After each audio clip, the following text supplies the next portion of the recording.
Carl Jung identified a specific power hidden within those who walk alone.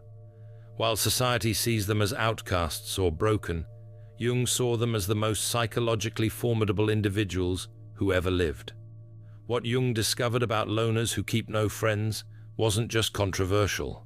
It was dangerous enough that he warned other psychologists to handle these individuals with extreme caution. Society judges the loner as antisocial, broken, or damaged. But Jung's research revealed something that threatens the foundation of how we organize human relationships. He discovered that forced socialization is the real sickness, and the loner represents something evolution has been trying to create for thousands of years. The question isn't why some people walk alone. The question is why everyone else is so terrified of solitude that they'll tolerate toxic relationships rather than face themselves. Jung's clinical files reveal a disturbing pattern. The individuals who kept no friends weren't suffering from social deficits. They had developed immunity to the most powerful force that controls human behavior: groupthink, the need for validation from others, the psychological chains that keep most people obedient to collective unconscious agreements they never consciously chose. The loner cannot be manipulated by social pressure because they genuinely do not seek validation from the group.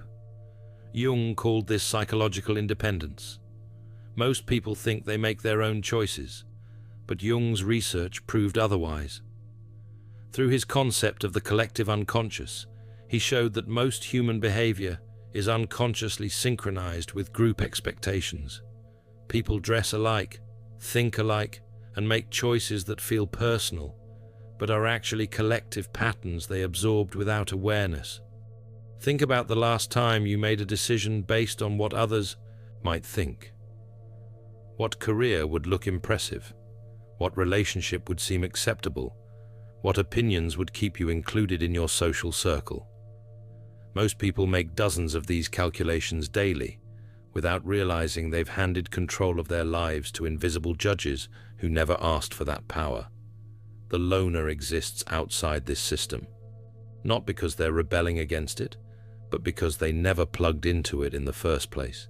Their brain developed differently. While other children learn to regulate their nervous system through social approval, the loner's nervous system learned to self-regulate through solitude.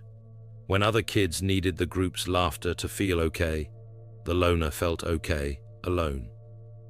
When other teenagers needed constant validation through friendships, the loner found validation through internal coherence. This creates something that terrifies those who control through social pressure. An individual who cannot be threatened with exclusion because they never valued inclusion. Someone who watches the group without needing to join it.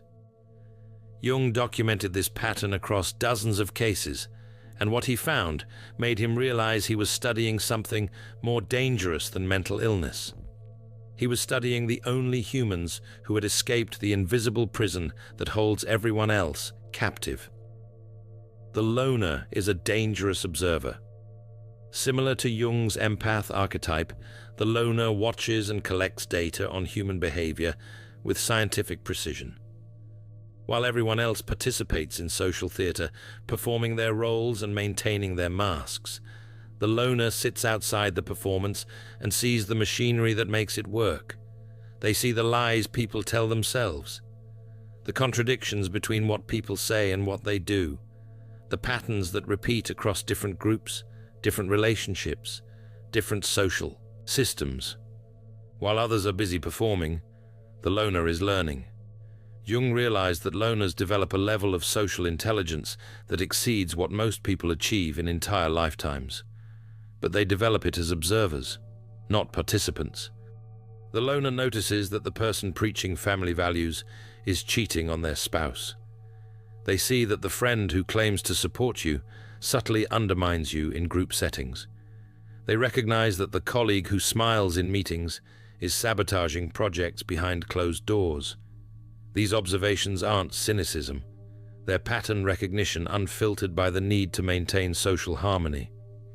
This observational position gives them access to truths that make participation impossible. Once you see how the game works, you can't pretend you don't see it. Once you notice the patterns, you can't unsee them. The loner's knowledge becomes their isolation, because speaking these truths threatens the collective agreements that keep groups functioning. Every group has unspoken rules about what can and cannot be acknowledged. The loner sees these rules clearly and finds them absurd. Jung wrote extensively about how groups unconsciously agree to ignore certain realities to maintain cohesion. The family that never mentions dad's drinking. The workplace that never acknowledges the toxic manager. The friend group that pretends not to notice how one person always plays the victim. These collective denial agreements keep the group stable, but they require everyone's participation. The loner who points out the obvious becomes the problem, not because they're wrong, but because they're breaking the agreement.